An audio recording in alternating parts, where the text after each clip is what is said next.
इस skin whitening cream को महफूज करना है और बआसानी आप इसे किस तरीके से 3 से 4-5 दिन के लिए महफूज रख सकते हैं।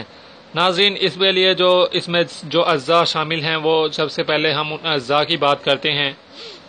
हम इस क्रीम को बनाने के लिए एक अंडा लेंगे। ये अंडा मैंने फेंट लिया है, एक अंडा था, अंडा मैंने फेंट लिया है। इसी तरह हम इसमें बेसन लेंगे, फिर नाज़रीन हम आटा लेंगे और एक लीमू का रस लेंगे हम। जैसा कि आप देख सकते हैं कि सारी अशिया जो हमें चाहिए वो हमारे पास इस वक्त मौजूद हैं, तो हम आपको अभी बना कर दिखाते हैं ये किस तरीके से बनाना है। सबसे पहले तो नाज़रीन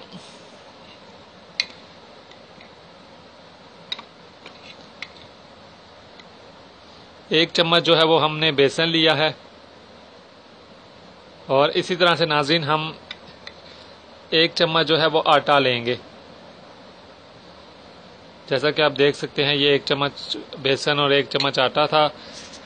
इसे हमने ले लिया है, एक चम्मच बेसन और एक चम्मच आटा। इसे हम अच्छी तरीके से ये मिक्स कर लेंगे।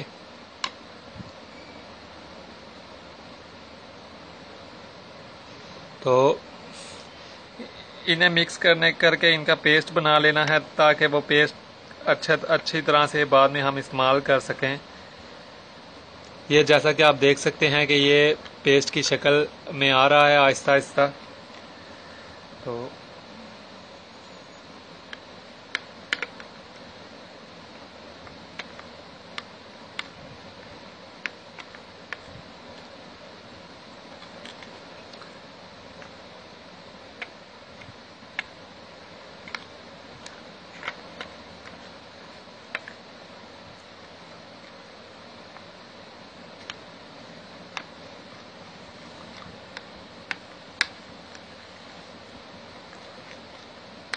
देखें नाज़रीन, अभी इसमें बेसन कम है तो हम इसको थोड़ा मज़ीद गाढ़ा करने के लिए इसमें थोड़ा सा और बेसन ऐड कर लेंगे।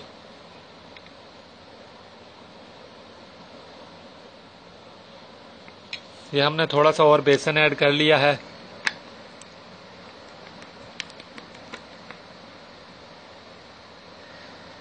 तो अब जैसा कि आप देख सकते हैं कि ये पहले से कुछ बेहतर होता जा रहा है, पहले से ये बेहतरीन हो गया है।